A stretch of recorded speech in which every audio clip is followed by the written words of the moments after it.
Any talk of the Illuminati normally begins with a man called Adam Weishaupt. Adam Weishaupt was born on February the 6th, 1748, in Bavaria, Germany.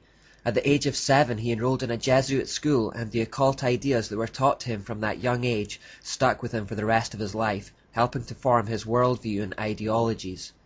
As he grew up, he also studied classic religion, which is a euphemism for Gnosticism and other ancient forms of the mysteries. Thus, by the time Weishaupt reached adult maturity, he was very well versed in the occult.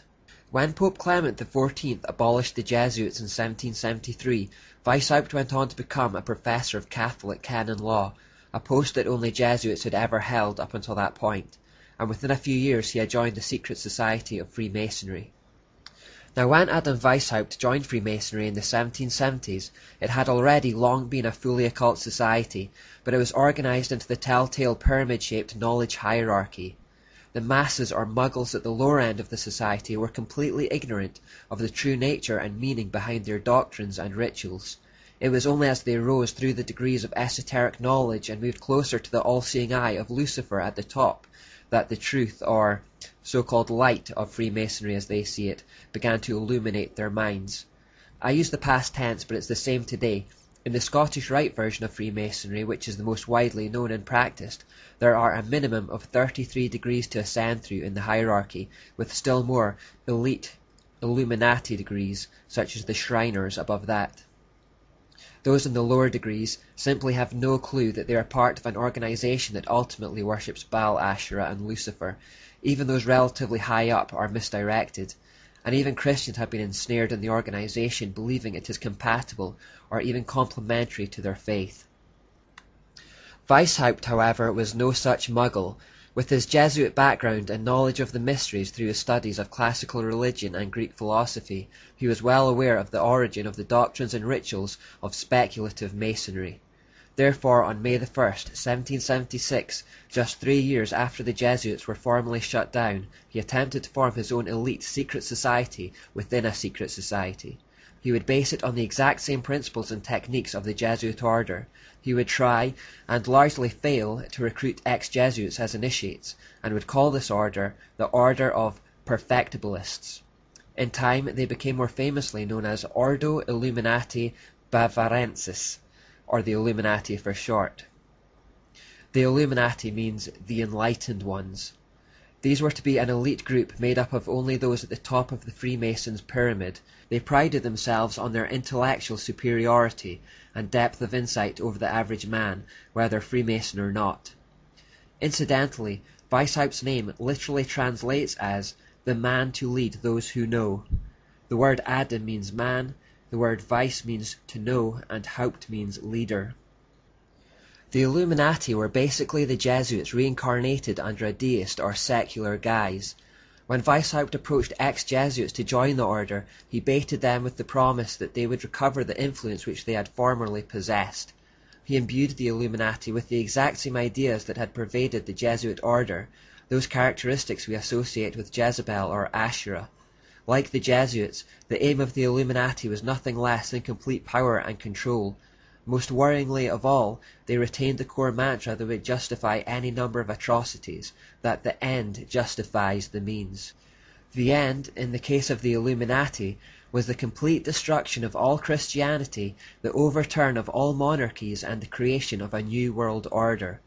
The deists, Freemasons, and Illuminists recognized that kings and queens derived their temporal authority from the spiritual authority of the Pope, and that he effectively controlled monarchies from behind the scenes, just as Nimrod and Semiramis maintained control of their empire through perceived religious authority. Monarchs in Europe looked for the same kind of confirmation from popes to maintain control of their own lands. Their rule was not legitimate unless the Pope said so. Therefore, in the eyes of the populace, there was this inextricable link between monarchies and the corrupt Catholic religious system, and it was this joining of the Church and the State, the temporal and spiritual, that had brought so much oppression and wickedness. The solution for the Illuminati, therefore, was to separate Church and State and to destroy both in the process. Christianity would be shut down, and the monarchies who derived their legitimacy from the Pope would have to be overthrown. There would need to be revolution. This is effectively what the Illuminati set out to achieve. Professor John Robinson, a Freemason who claims he was approached by the Illuminati to join the elite order, wrote in his book Proofs of Conspiracy in 1797, "The Illuminati were conceived, organized and activated by professionals and intellectuals, many of them brilliant but cunning and clever, who decided to put their minds in the service of total evil. A conspiracy conceived not by Masons as Masons, but by evil men using Freemasonry as a vehicle for their own purposes. I have found that the cover of a Masonic lodge has been employed in every country for venting and propagating sentiments in religion and politics that could not have circulated in public without exposing the author to great danger. I found that this impunity has gradually encouraged men of licentious principles to become more bold and to teach doctrines subversive of all our confidence in the moral government of the universe. I have been able to trace these attempts made under the specious pretext of enlightening the world by the torch of philosophy. I have observed these doctrines gradually diffusing and mixing with all the different systems of Freemasonry till at last an association has been formed for the express purpose of rooting out all the religious establishments and overturning all the existing governments of Europe. The primary goal of the Illuminist is to get the possession of riches, power and influence without industry, and to accomplish this they want to abolish Christianity, and then universal profligacy will procure them the adherence of all the wicked and enable them to overturn all the civil governments of Europe, after which they will think of farther conquests and extend their operations to the other quarters of the globe."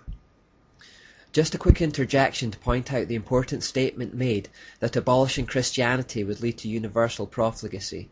This is still true today. The spiritual temperature of a city, nation and continent largely depends on the spiritual temperature of the Christian Church. If we find our culture falling into wickedness, it is probably because our churches are failing. While just our mere presence on the earth is slowing the rate of decay and acting as a barrier to Satan, we have been told to be salt and light. How salty we are will preserve morals and standards in our society, and how brightly we shine will determine the kind of place we live in. We need to shake off apathy and fear and learn how to be both salt and light again today.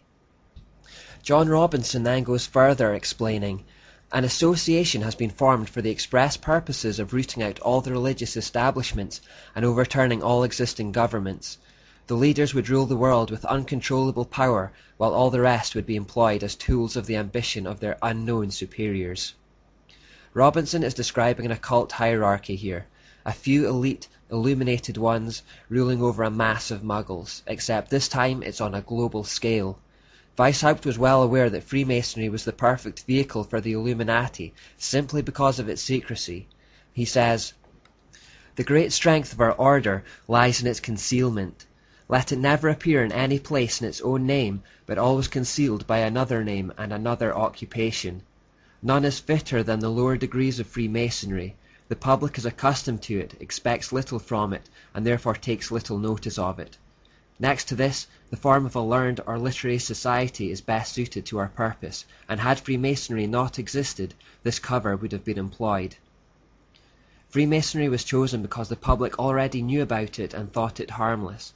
Its origins as a trade union for craftsmen meant the average person thought nothing of it, and this was the perfect cloak of cover